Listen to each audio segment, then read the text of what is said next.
What's going on, YouTube? I am Ben Hauver for the DFS Dose here today to tell you why you should be taking Najee Harris in the top 5 of your fantasy football drafts this offseason. If you like what you see today, drop a like, subscribe to the channel, but without any further ado, let's talk about why Najee Harris, albeit a top 9 fantasy pick over on Drafters right now, is still being undervalued. Simply put, opportunity is king in fantasy football. I mean, a lot of people get bogged down trying to evaluate talent or evaluate this and that, and really what they should be doing is projecting out opportunity. Najee Harris is drowning in that opportunity. You know, he's flushed with it. As a rookie, comes into the league, has 381 touches, leads the league in targets, receptions, route run, opportunity shares, snap shares, second in the league in carries. And he's relatively productive with all of that opportunity, puts up 1,200 rushing yards, 467 receiving on a league-leading 74 receptions, scores 10 total touchdowns, something which,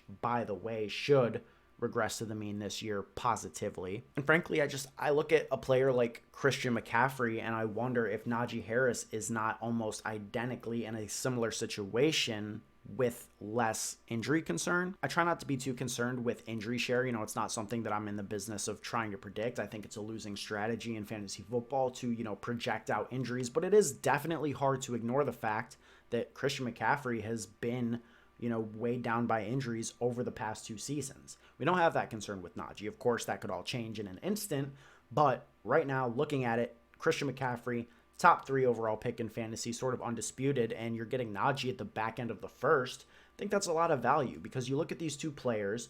All right, they're 2 guys who are going to dominate opportunity. They're not going to split snaps with any other back in their offense. They both have a lot of receiving upside, and they're both on offenses that are relatively weak, but it isn't really impacting them because their value isn't necessarily coming from touchdowns. It's coming from receptions, coming from dominating in carries, etc. Najee Harris is in some ways just a Christian McCaffrey with less injury concern. You can make the case that he should be flopped with Christian McCaffrey and be going as the 3rd overall pick behind JT and Cooper Kupp. Personally, the way that I have it ranked right now, Najee Harris is my RB3. I have him ranked as the 4th overall player in fantasy in full PPR right now. I would have JT, Kupp, and Eckler ahead of him. Maybe we'll get into why I'm so bullish on Eckler in another video.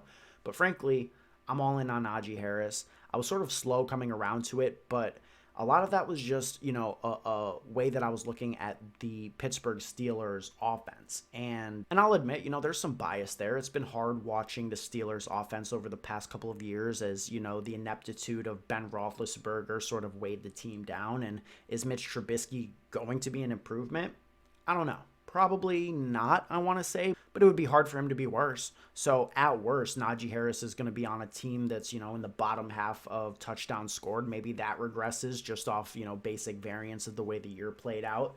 The Steelers did score the 7th fewest touchdowns last season. I think that could come up. Mitch Trubisky should be able to move the ball at least a little bit better than Big Ben. They do have a ton of talent on the offense in Deontay, Claypool, Freiermuth, and Najee Harris. All in all, there's just not a list of 3 running backs whose opportunity share I would be more confident in going into this season than Najee Harris. If the touchdowns come up, and frankly they should. 10 touchdowns on 381 carries is, I don't know, it's not a great rate. I would expect that to rise. I would expect him to find his way into the end zone more, and if the Steelers offense does improve and they score more touchdowns as a whole, Najee should be a big part of that. I don't know, man. I think my hottest take here is that I would have Najee Harris objectively ranked ahead of Christian McCaffrey, JT, Eckler, Najee, and then you can sort of get into that CMC Derrick Henry debate, and maybe we will on this channel soon. I don't know. Let me know if you guys think that I'm absolutely bugging for having Najee Harris above Christian McCaffrey.